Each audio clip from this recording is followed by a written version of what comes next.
कांधला में हमारी टीम जहां भी गई वहां हमें दहशत और खौफ के साए में जीने पर मजबूर लोगों की तकलीफ दिखाई दी। हम ओम प्रकाश जैन जी के घर पर मौजूद हैं। ये पुराना मकान है, लेकिन फिलहाल यहाँ पर ताला लगा हुआ है। दुमंजिला मकान है, यहाँ ताला लगा हुआ है, लेकिन पहली मंजिल पर किराएदार छोड़ दिए गए हैं। किसका मकान है मैम ये फिलहाल तो उनकी मालिक को सिर्फ उनकी बेटे का नाम है संदीप। अच्छा, कहाँ रहते हैं वो?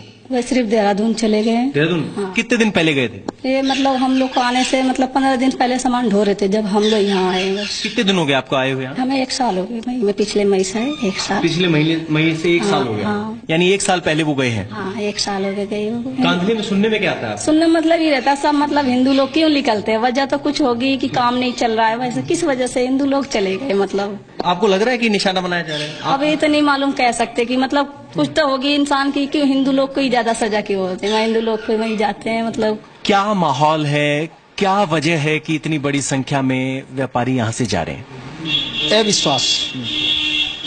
अविश्वास ऐसा बन गया है यहाँ के वातावरण में कि जिस कारण यहाँ से काफी लोग निश्चित रूप से काफी लोग गए हैं। लीपापोती करने से कोई फायदा नहीं है।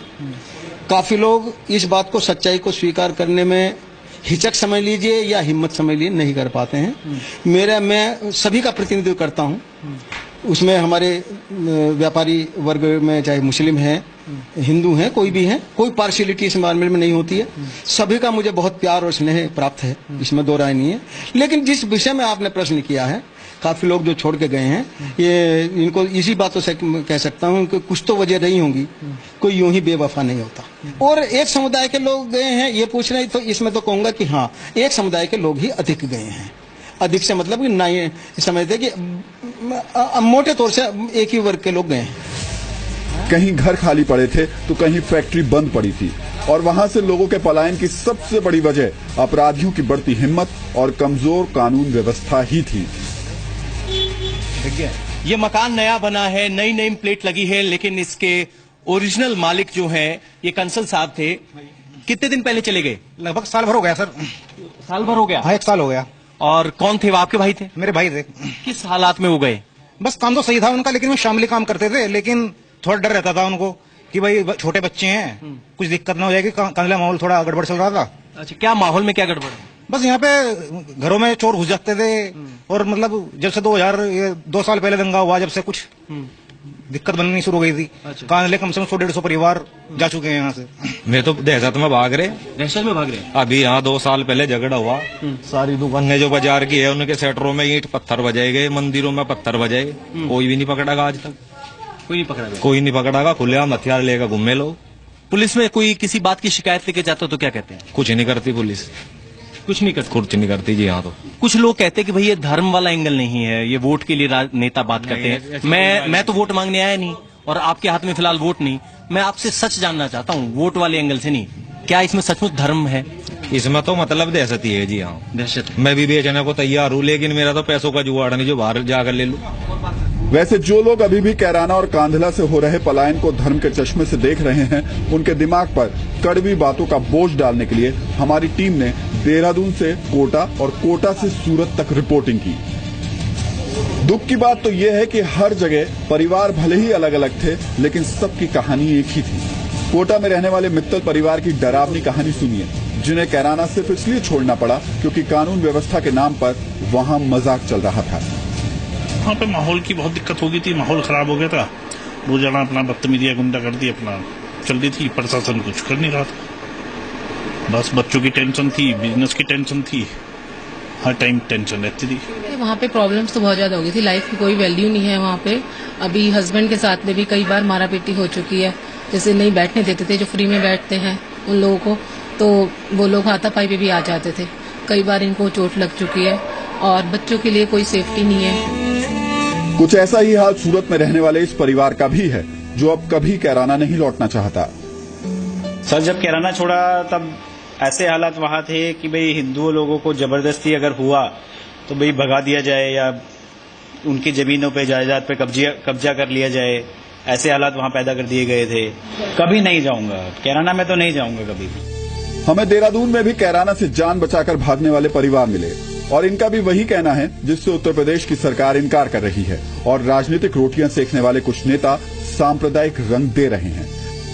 पलायन तो वहां से लोगों ने किया, ये सब लोग मानते हैं कि पलायन किया, तो सूची के सत्यापन के अलावा इसकी जांच होनी चाहिए कि पलायन क्यों हुआ, कौन लोग पलायन के जिम्मेदार हैं। मुख्य रूप से तो जब ये 2-3 मर्डर हुए तभी ऐसा हमने डिसाइड किया कि अब कैराना में रहने का, वापस जाने का कोई भी मन नहीं होना है।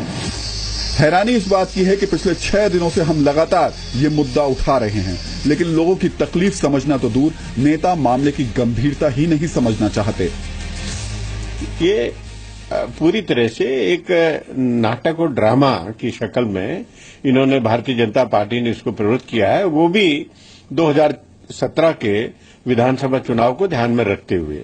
हम ये मांग करते हैं कि अगर वहां पर दहशत का माहौल है, वहां पर गुंडागर्दी है, वहां के स्थानीय विधायक और उनके जो असामाजिक तत्व जुड़े हुए हैं, उन्होंने आतंक अगर फैला रखा है तो राज्य सरकार को उसको सख्त कार्रवाई करनी चाहिए और राज्य सरकार भी इस तरह से कटघरे में खड़ी हो जाती है। आज हिंदू कहना जुर्म हो गया। हिंदू कहते मैं सांप्रदायिक हो जाता हूँ, हिंदू का नाम ना लूं तो मैं सेकुलर हो जाता हूँ। मुझे ऐसे सेकुलरिज्म की आवश्यकता नहीं है, मुझे इंसानियत के सेकुलरिज्म की आवश्यकता है। मैं इंसानियत के नाते मुद्दे उठा रहा हूँ। बस मुझे यही कहना है कि कम से कम हमें माफ कर दो, हमें सियासत में मत उलझाओ, हमें वोट बैंक की राजनीति में मत उलझाओ। कैराने वालों को भी रहने दो, कांदले वालों को भी रहने दो, आगे जाकर के गंगो वालों को भी रहने दो, सहारनपुर वालों को भी रहने दो। कोई शहर, कोई नगर, कोई कस्बा, कोई गांव बचा है क्या जहां इन्होंने अपना वहशीपन्ना दिखाया हो? अब आपको यूटर्न और पलटवार का अंतर ना पता हो तो मैं कह नहीं सकता, जैसे आप पलायन और विस्थापन में कंफ्यूज करते हैं। तो बाकी किसी चैनल पे देखा होगा मैंने, उसमें ये भी तो सर बाकी चैनल्स पे तो ये भी चल रहा है कि कैराना से कोई आदमी भागा ही नहीं। सर आप मान लीजिए फिर और कहिए कि कोई नहीं गया वहां से कहीं, सब कुछ सही सलामत है। कर लीजिए कि देश और जो दिखाया जा रहा है वो गलत है। नहीं, आवाम जो दर्शक है वो किसकी माने?